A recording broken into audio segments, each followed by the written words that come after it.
one of those people who tends to hurt himself from time to time.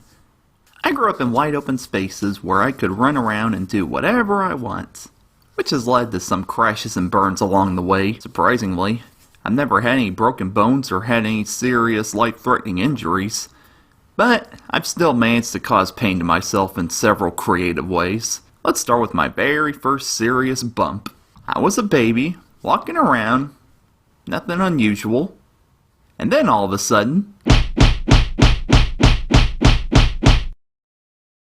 well, I got this video off to a good start, huh?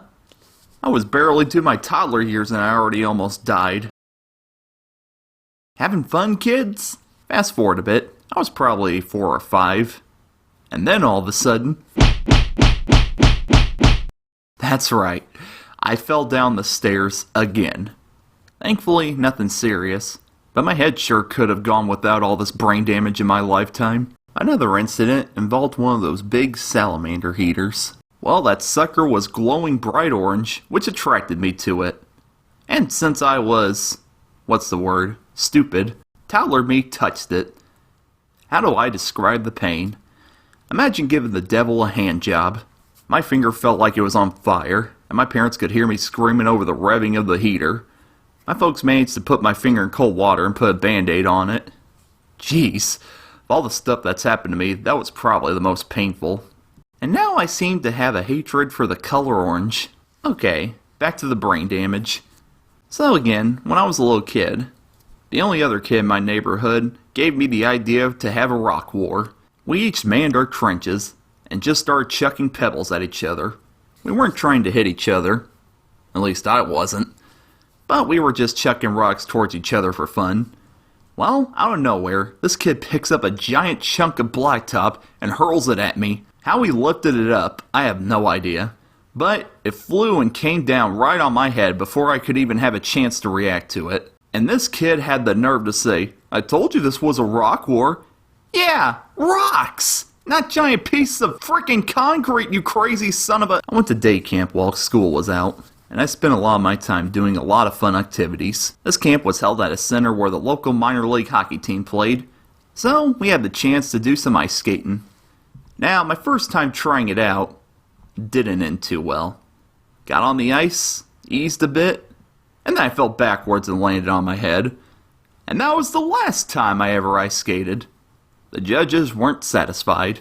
The most consistent injury that always tends to happen to me is my nose getting hurt. I don't know why, but my nose seems to be a magnet that just attracts anything that isn't nailed down to come flying towards me. The first time it happened was at school.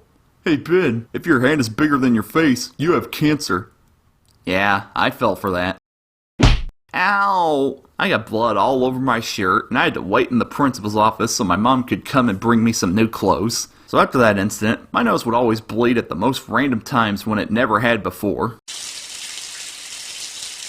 Dang it! Dang it! Oh, come on, you saw that joke coming. But alas, that wasn't the last time my nose took a beating. In my class, we were playing soccer, and I happened to be the goalie. Well, I remember one girl kicked the ball, and it flew and hit me right in the nose. I bled once again. This time, I had to sit in the principal's office with an ice pack on my nose before I got the okay from the PE teacher to go back to class. But the worst injury that happened to my nose makes those last two look like boo-boos. The closest I ever got to dying. So there I was, helping my dad outside. I was holding up a board for him that he was nailing to our garage. Well, out of nowhere, I blacked out and fell right on my face. My dad dropped his nail gun, freaking out, and he helped me up and managed to get me back inside. I could feel that my nose was broken. My mom didn't waste any time. She threw me in the car and we took off to the hospital, where I had to stay until midnight while they tested me for a concussion and all that stuff. Turns out, I passed out because I was dehydrated. Well, after that incident, I drank a whole gallon of water every day. I had plenty of nosebleeds after that little injury, but since then, they've calmed down.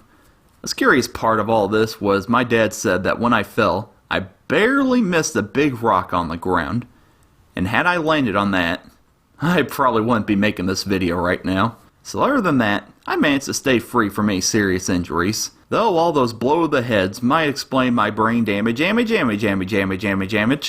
Have you folks suffered any painful injuries or above average boo-boos? Let me know in the comments below. Until next video, have fun, but beware of stairs, heaters, soccer balls, ice skates, and the ground.